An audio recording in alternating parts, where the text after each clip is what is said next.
Hello once again from the Hack Shack right here in Los Angeles. My name is Johnny and this is the Horror Hack. With Thanksgiving coming up, I wanted to get in the spirit of the holiday and review some good old bloody Thanksgiving horror themed flicks. You may be stressing about all the stuff you have to get done before the holidays start, so just take a few minutes, watch this video, relax, and enjoy my review of Pilgrim.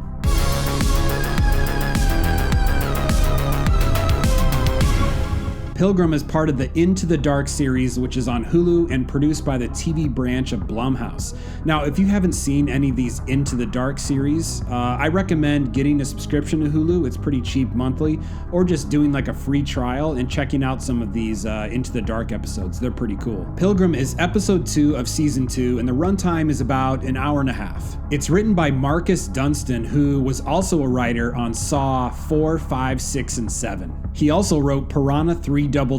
So with the Saw credits, Piranha 3DD, I was expecting some pretty creative and excessive gore. Patrick Melton and Noah Feinberg are also credited as writers on Pilgrim. So in this movie, you have this, I don't want to say typical American family, but a family that we've seen before, I'll say that. You have Cody, the very smart but snarky and spoiled teenage daughter who rolls her eyes at everything but isn't afraid to speak her mind. She's one tough cookie. Then you have the sweet youngest child, Tate, who's just kind of there for the ride, oblivious to the tension going on in the family. And you have miserable, dear old dad, always has a drink in his hand, his face buried in his tablet, checking his emails, the stock market, and just completely ignoring the family. And last but not least, the very sweet but incredibly naive mom who just wants everything to be perfect. She just wants everyone to like her, and you end up feeling sorry for mom and what she has to put up with. Because mom wants this Thanksgiving to be absolutely perfect, she thought it'd be a great idea to hire professional reenactors who specialize in acting out the first Thanksgiving. Yes, you heard me right, hiring reenactors to act out the first Thanksgiving at the dinner table. Well, maybe not what happened at the real Thanksgiving.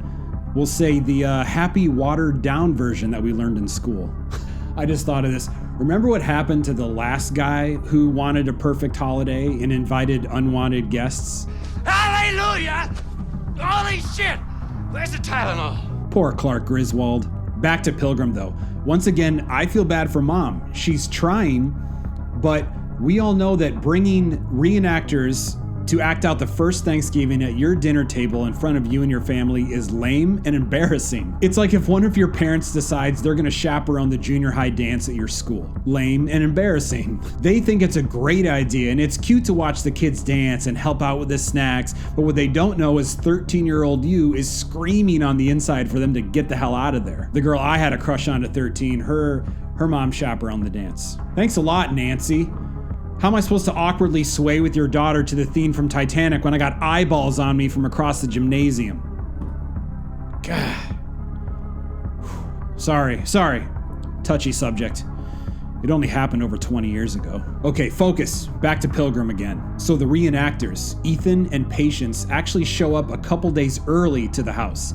And of course, pushover mom lets them stay in their home for a couple nights. Deadbeat dad doesn't give a shit. If that's not already annoying enough, the reenactors show up in full Pilgrim gear. You know, buckled hats, buckled shoes, the whole bit. And they also speak in 17th century English, like good morrow and fare thee well.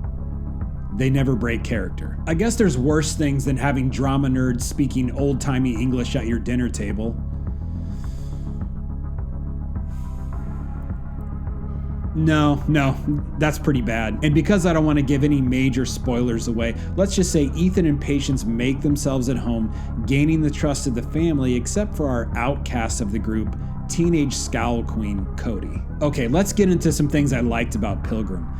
First thing comes to mind is the acting by Ethan and Patience. Mainly Ethan, but Patience had the perfect deadpan, cold look delivery down pat. Ethan has something sinister in his dialogue when he speaks, and a lot of it also is his eyes. The way he looks at the characters just makes him so creepy. And when Ethan gets insulted by Cody throughout the film, he'll do it with a smile, but you can tell that he's got this rage inside of him. I was also impressed with how quickly and sneakily these pilgrims gained the trust of key family members and how fast they infiltrated the home. It seemed like every few scenes there'd be something out of place, and before the family members could take action, they were already outclassed by these pilgrims. This being a Thanksgiving-themed movie, I was hoping to see something like the dinner scene from Texas Chainsaw Massacre. Now, there is a Thanksgiving feast scene at the dinner table, which isn't as evil as the dinner scene from TCM, but it definitely did not disappoint. I'll just say there was blood, vomit,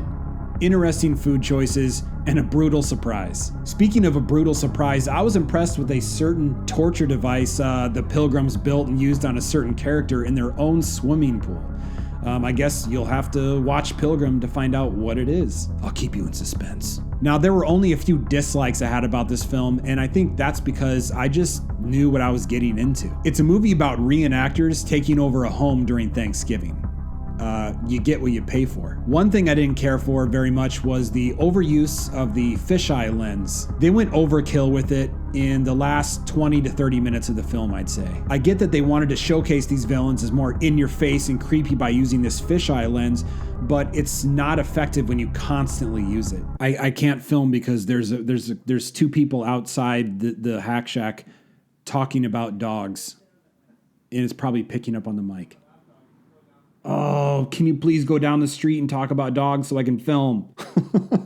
For the love of God, talk about dogs down. Oh, now they're exchanging names. Are they going to be here for a while? Oh, I think they're dispersing.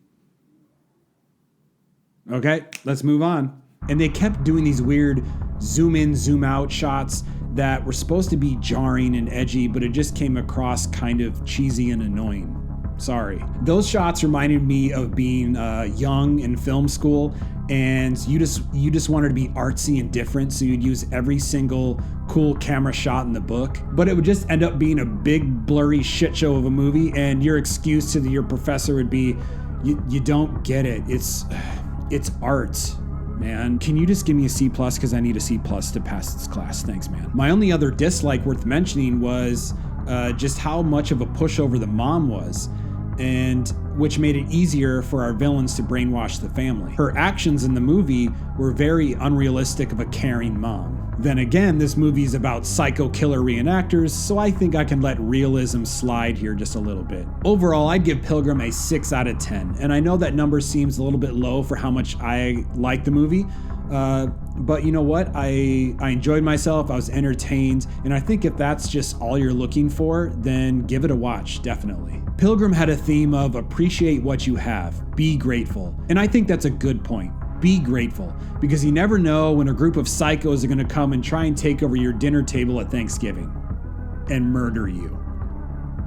Well, that's all the time we have for today. I hope you enjoyed my review of Pilgrim. I'd love to see some likes and comments on this video, so please feel free to do so, as well as subscribe. And let's be friends to the end, people. You know you can follow me on Twitter and Instagram at The Horror Hack. Once again, my name is Johnny. Keep supporting horror, and this has been one hack of a show.